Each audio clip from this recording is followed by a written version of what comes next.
Bonjour à tous, bienvenue sur ma chaîne, c'est le week-end. Alors, ce coup-là, vous prenez pas un petit café, mais vous allez prendre un thé. On va parler d'Inde, c'est pour ça que je vous ai dit hier que la vidéo d'aujourd'hui était liée à celle d'hier et puis à notre président adoré qui est en visite officielle en Inde avec tout le protocole pour l'invitation officielle du gouvernement indien. Non, on ne va pas parler de Manu, on va parler d'or aujourd'hui. Et vous allez voir, j'ai découvert sur chiffgold.com un article extrêmement intéressant.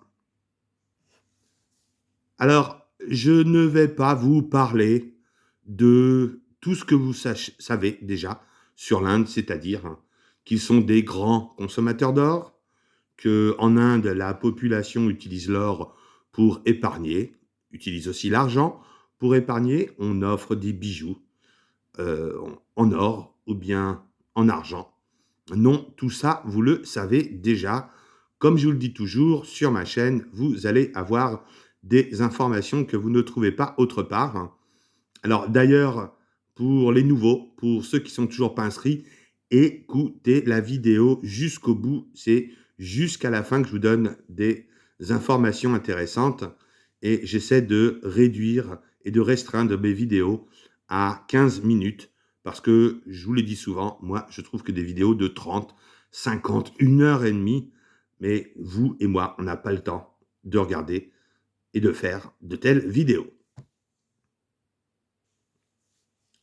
Alors, qu'est-ce qu'il faut savoir sur l'Inde aujourd'hui? Eh bien, c'est qu'il va y avoir, dans quelques années, un double effet qui va faire exploser la demande d'or en Inde.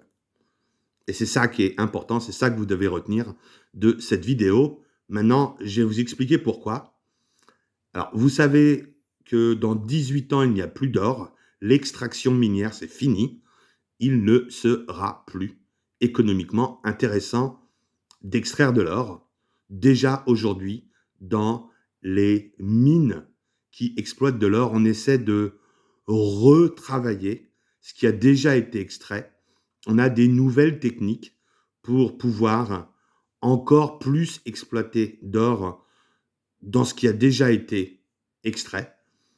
Et dans 18 ans, c'est fini, il n'y en aura plus. Ça, c'est une donnée que tout le monde sait. Si vous voulez voir cette information, vous allez sur usdebclock.org et vous verrez que là-bas aussi, on vous confirme que dans 18 ans, c'est fini, il n'y a plus d'or. Alors, qu'est-ce qui va se passer en Inde dans les prochaines années? Eh bien, vous le voyez, deux personnes qui se marient, des personnes jeunes, des personnes qui ont un certain pouvoir d'achat, et vous allez découvrir dans la vidéo que l'effet démographique en Inde, il va être complètement hallucinant, c'est-à-dire on va avoir une très grande population qui va donc être jeune, avec un certain pouvoir d'achat et qui va dévorer l'or. Donc, dans plusieurs années, ce qui va se passer, c'est que, un, l'or va être rare, et en plus, un pays qui ne vit et qui ne croit que dans l'or va devenir encore plus demandeur de ce métal précieux. Alors, le nom de l'article s'appelle The Youth Bulge and Demand for Gold. Vous allez sur Chiffre Gold le 16 janvier 2024 et vous allez voir, on va apprendre énormément de choses sur ce sujet. Alors déjà, ce qu'il faut comprendre, c'est que l'Inde, c'est un pays en voie de développement, certes, mais qui est déjà bien plus loin que la Chine. La Chine, en fait, son développement est déjà fini.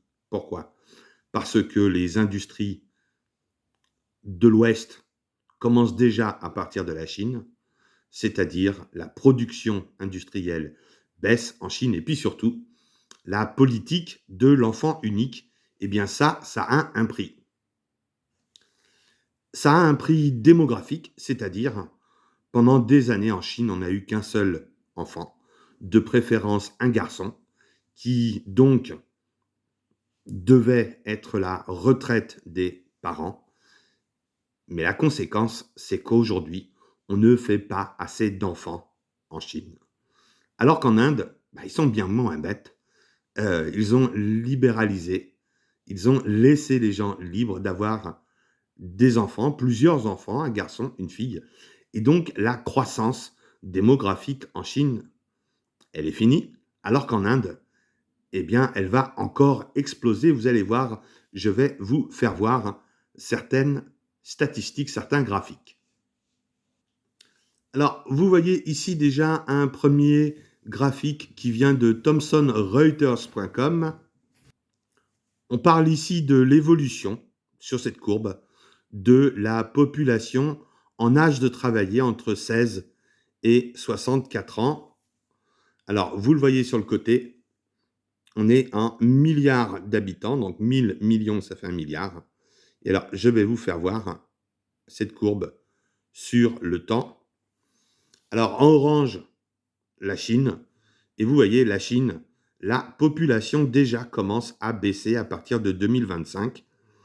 La population qui peut travailler, qui gagne de l'argent, qui peut consommer et acheter de l'or, elle commence déjà à baisser.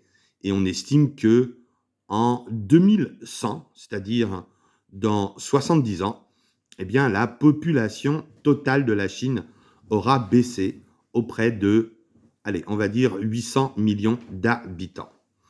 Alors que, comme vous pouvez le voir ici, eh bien, en Inde, on est en train de décoller. C'est-à-dire qu'en 2025, on a dépassé la proportion de la population chinoise qui peut donc travailler, donc entre 16 et 64 ans. Et vous le voyez ici, l'âge moyen en Chine est de 42 ans, alors que l'âge moyen en Inde n'est que de 39 ans.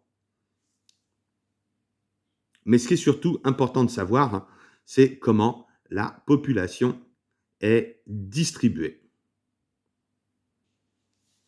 Alors là, on voit une statistique des Nations Unies et on voit donc qu'il y a 700 millions de consommateurs en Inde, c'est-à-dire la moitié de la population chinoise, qui est donc d'origine rurale. 500 millions de jeunes qui habitent dans des grandes villes et ça correspond à la population du Brésil, de la Russie, de l'Allemagne et de l'Angleterre, tous ensemble. Mais à côté de ça, il y a 350 millions de personnes qui sont donc dans la classe moyenne. Et alors, cette population est supérieure à l'ensemble de la population des États-Unis. Et puis, vous voyez à côté, 126 millions de millionnaires en dollars en Inde. Pardon. Cette statistique correspond donc à l'évolution de la population indienne vers à peu près 2030. Alors, 350 millions de personnes, imaginez qu'elles se marient toutes.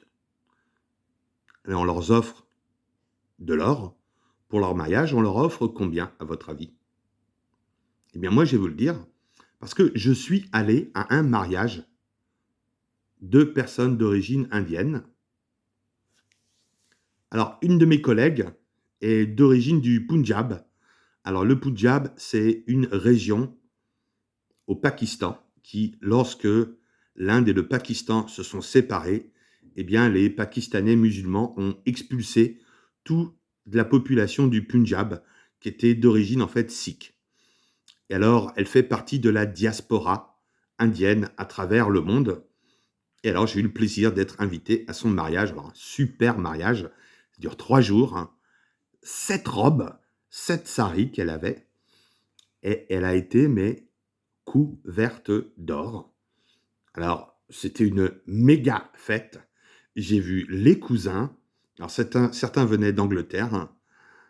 Les bouteilles de whisky d'1 litre qui se sont empiffrées.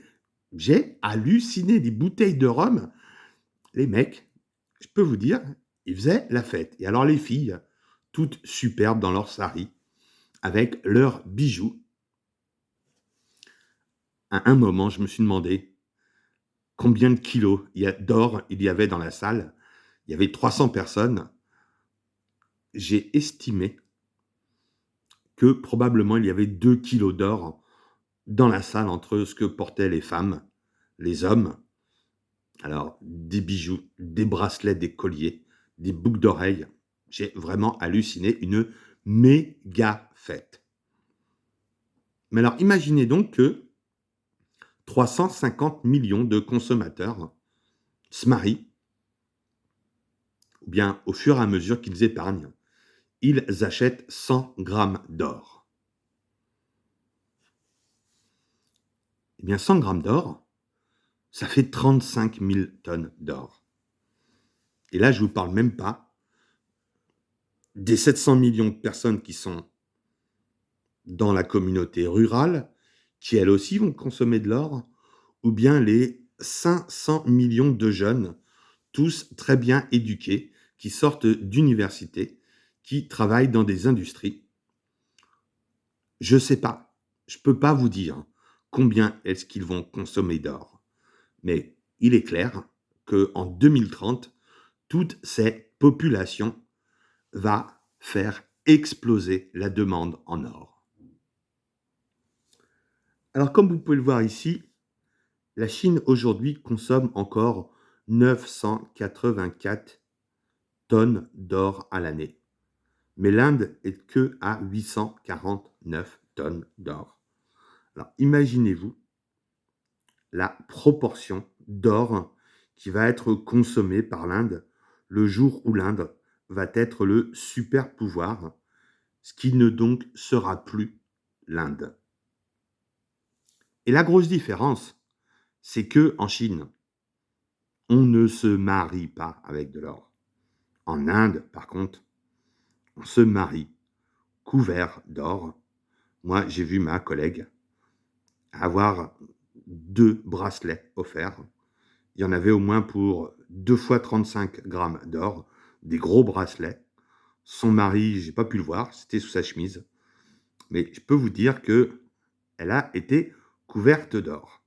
Alors, si 350 millions plus 500 millions de jeunes vont se marier, ou bien vont encore plus épargner en or, je vous dis, 100 grammes, c'est vite fait.